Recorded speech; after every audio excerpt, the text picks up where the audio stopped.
This is God-determined, God-ordained, God-provoked pity, where you have Jochebed planning everything she can plan, but at this moment, she opens the lid and the baby cries, and you have in the heart of the only one probably in the entire kingdom who can make her daddy Pharaoh come up with an exception to the edict, see this baby, and God joins the crying of a baby with the longing of her heart, and there is pity.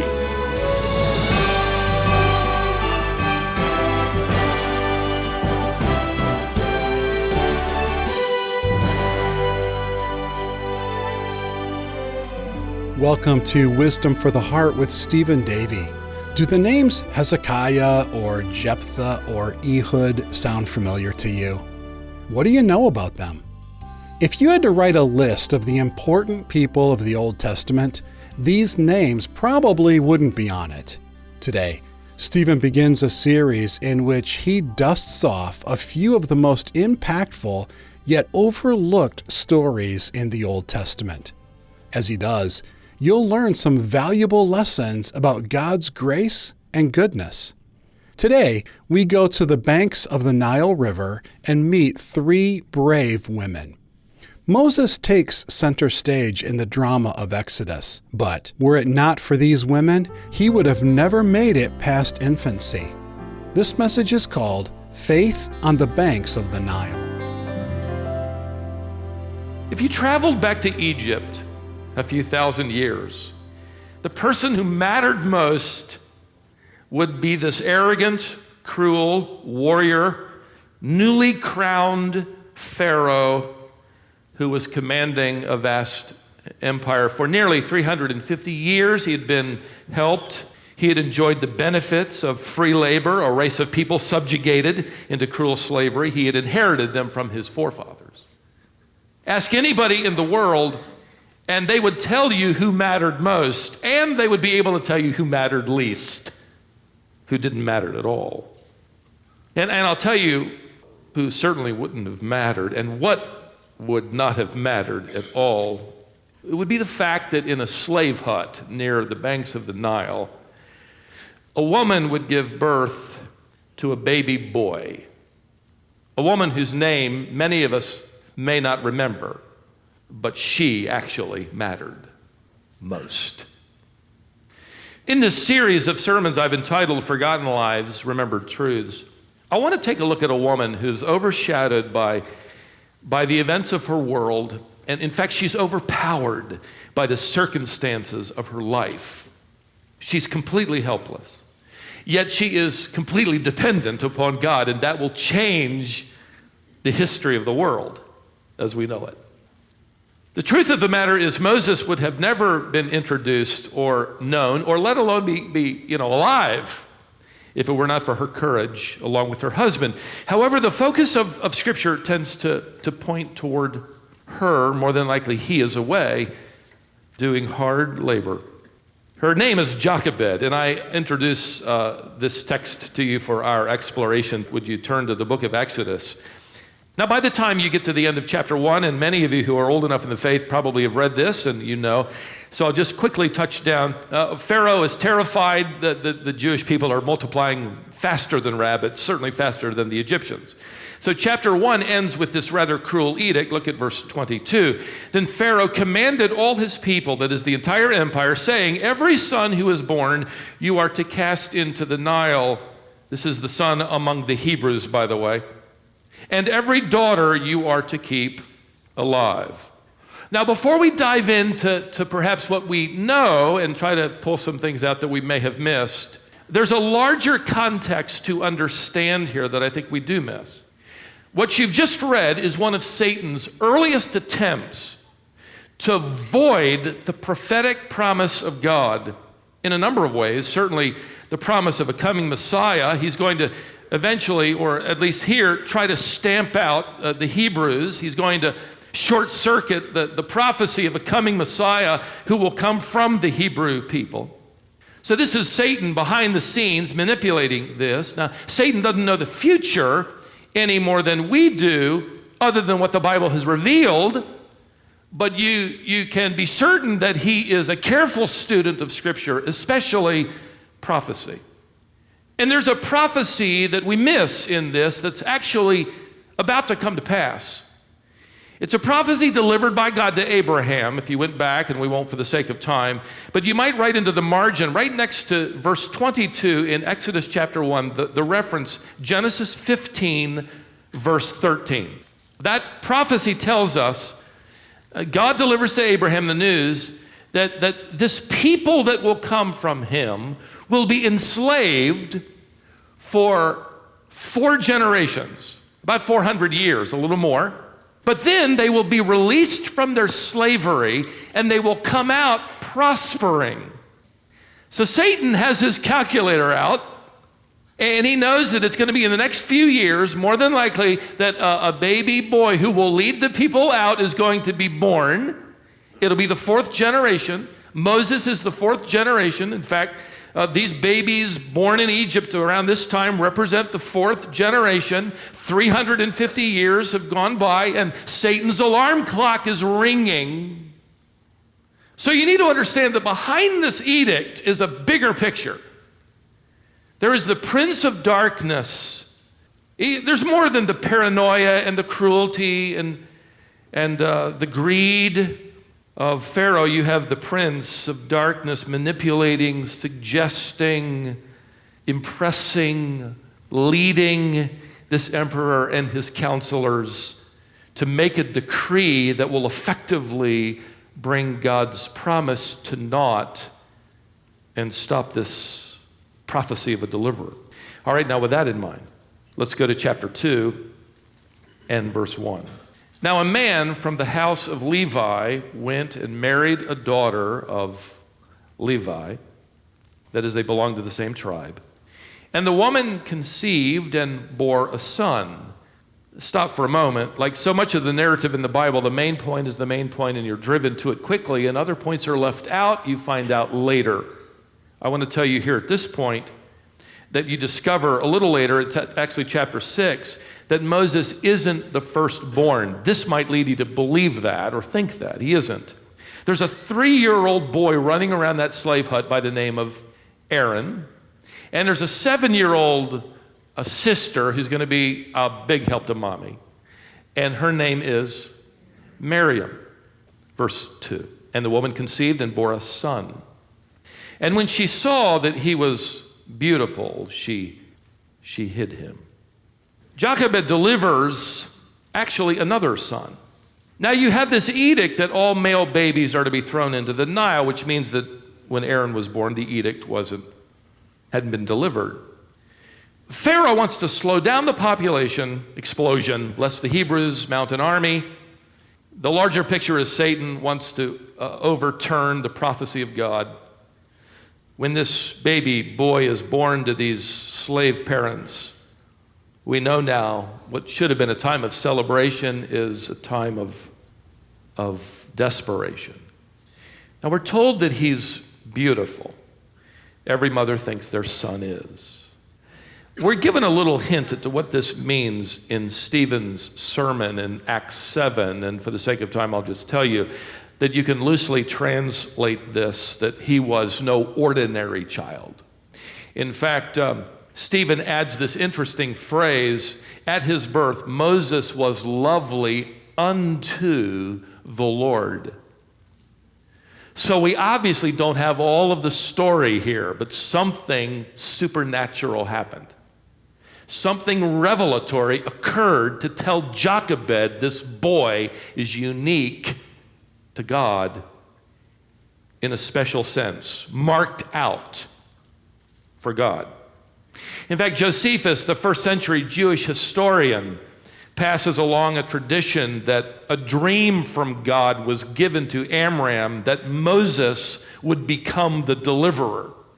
Now, we can't be sure because we're not told, but what we do know is that these Hebrew slaves had their calculators out as well. They knew the prophecy. In fact, among these slave huts with the newborn cries of every boy for the last 20 or 30 years, there was the hope that maybe he would be the deliverer. and fulfill the Abrahamic promise in this regard. So they've been keeping their eye on the calendar too. But in this case, God somehow, in some way, we're not told, revealed to them, and particularly, by the way, the text tells us, to Jochebed. Again, Amram's probably not even there.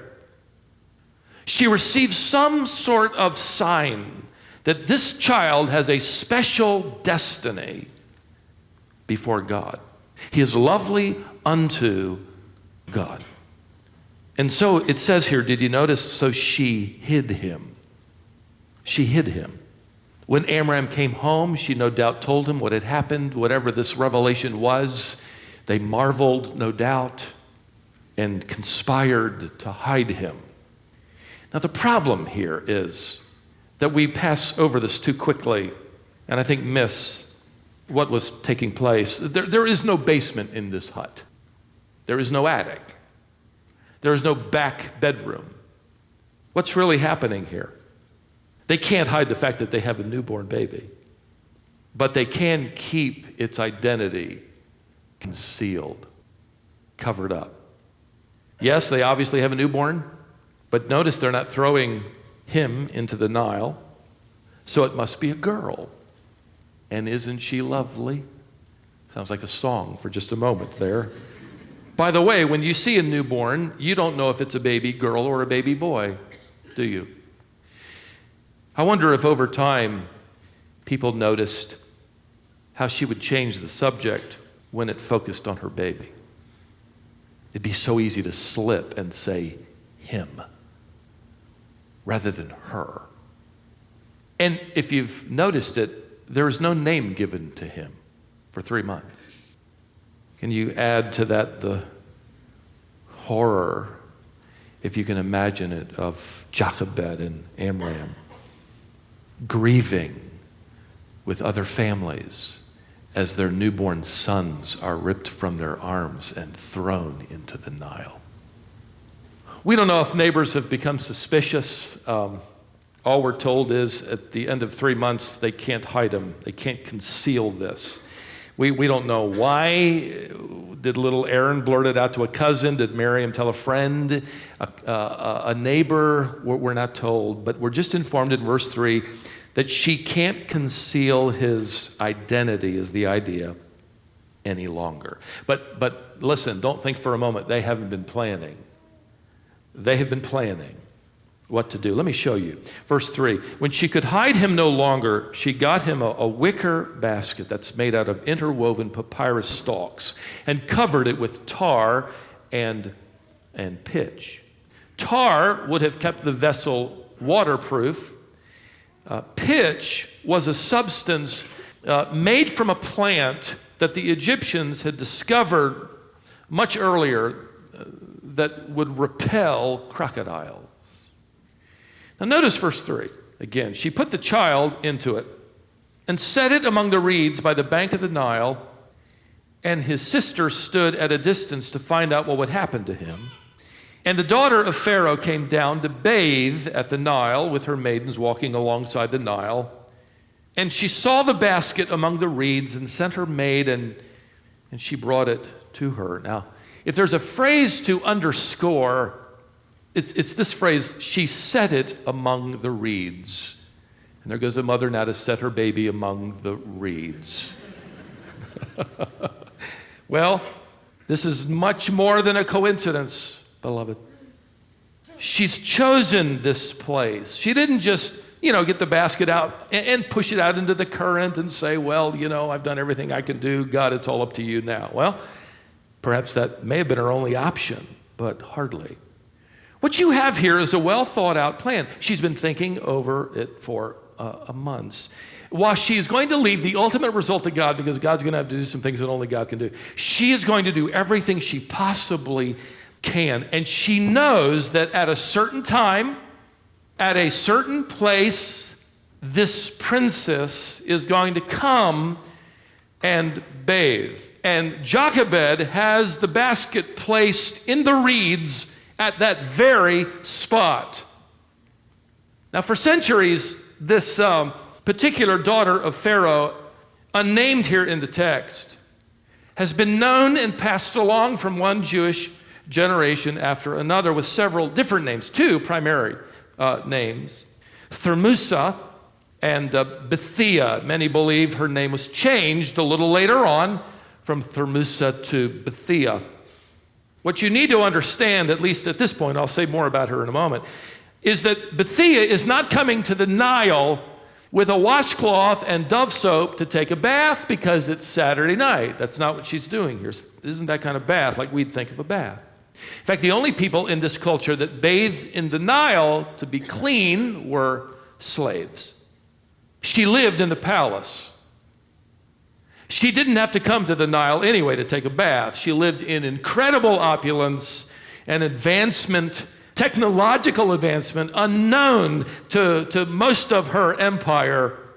We now know through excavations that ancient Egyptians at this point in time had already engineered indoor plumbing systems and lavatories that flushed and drained through underground piping systems. The princess would have had her own marble-encased bathroom, custom made with everything she needed and in total privacy. So why is she coming down to the Nile, this muddy-banked river, and she has her attendants walking along, watching out for wildlife? Why? Because this isn't a bath. This is a ceremonial bathing. This is a ritualistic, superstitious, religiously motivated ceremonial bath. The Egyptians believed that the waters of the Nile were spiritually infused and tied to their god. From what we can piece together, and I'm giving you the summation of a lot of study, she is either a single adult at this point, but more believe she is married and childless. We do know that she will have children later by someone else I'll introduce you to.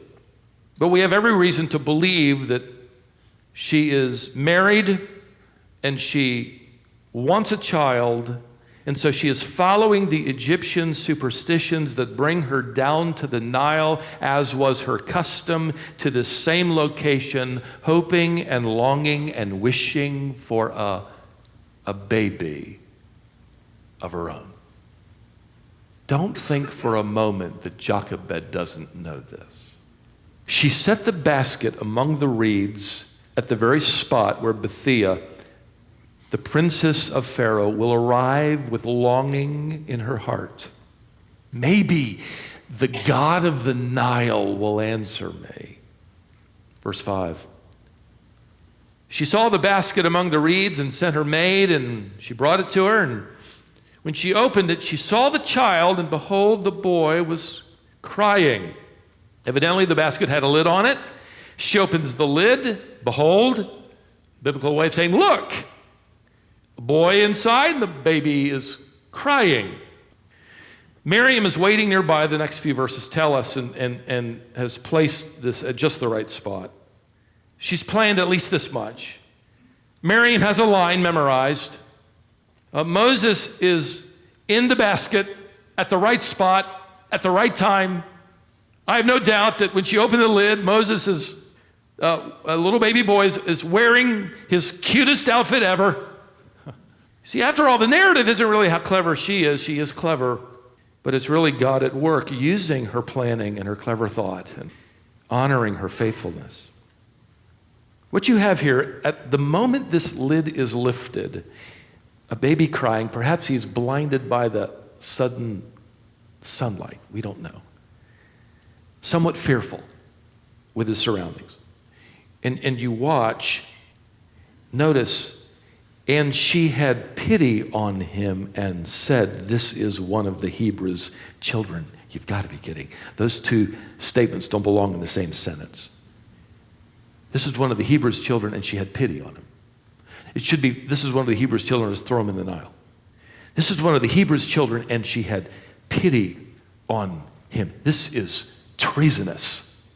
Oh, this is God determined God-ordained, God-provoked pity, where you have Jochebed planning everything she can plan, but at this moment, she opens the lid and the baby cries, and you have in the heart of the only one probably in the entire kingdom who can make her daddy Pharaoh come up with an exception to the edict, see this baby, and God joins the crying of a baby with the longing of her heart, and there is pity.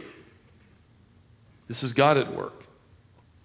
It's at this point that Miriam steps forward and delivers her line, verse 7. Then his sister said to Pharaoh's daughter, "Shall I go and call a nurse, a wet nurse that is, that she may nurse the child for you?" Again, don't read this and think for a moment that this little 8-year-old girl has somehow ingeniously come up with, on the spot, a plan that will allow her mother to nurse the baby. These lines are well rehearsed. They don't know if this will happen, but if it does, we'll be ready. These lines are planned, but totally dependent on God to do what only God can do. The lesson here is to prepare, to plan, to do our best, to think things through, and depend on God for the final word. Jewish traditions have kept the story of this other remarkable woman, this princess, who also was very courageous, alive and passed it along, honoring her for her compassion and her courage.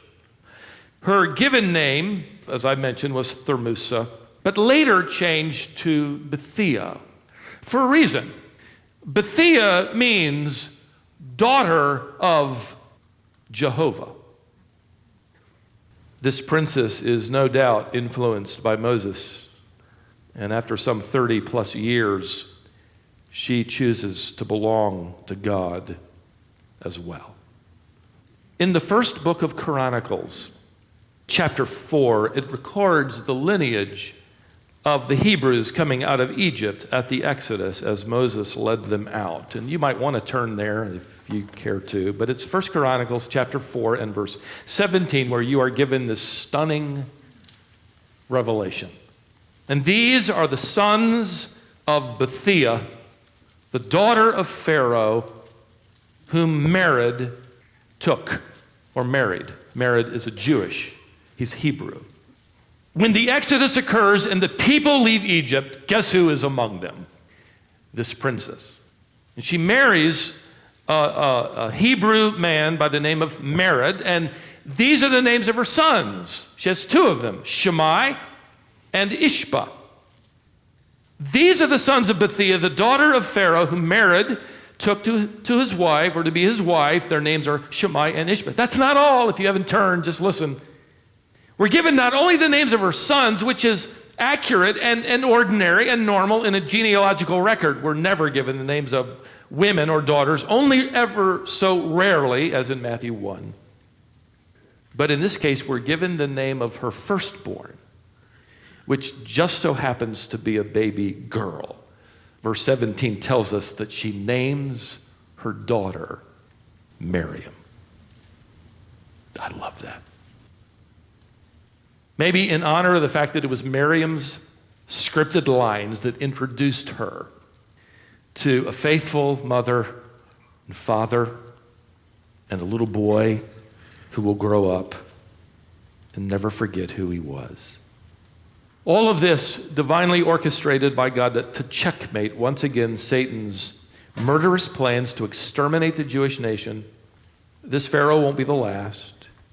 Not only divinely orchestrated by God to liberate a nation, but to liberate and redeem a woman, an unlikely woman, a woman who was entirely superstitious and entrenched in her religious system, who would go to the Nile River time after time, hoping for an answer, hoping for a purpose. And God, in his grace, introduced her not only to a baby, to a redeemer, to a husband, to a new nation, but to the living Lord of creation. And she says, you know what?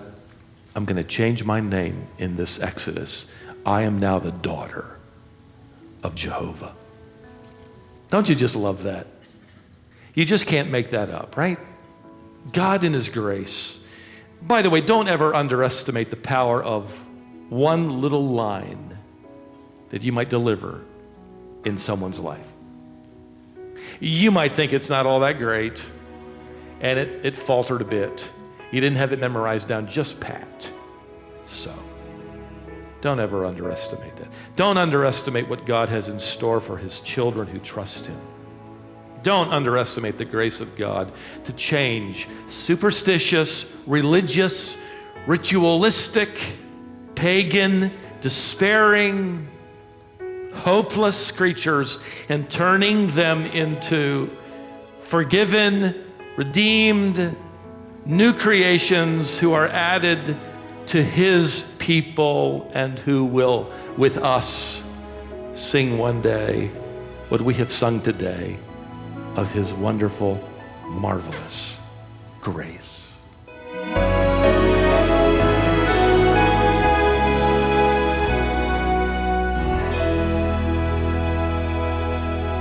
The lesson you just heard is called Faith on the Banks of the Nile, and it comes from the series entitled Forgotten Lives, Remembered Truths.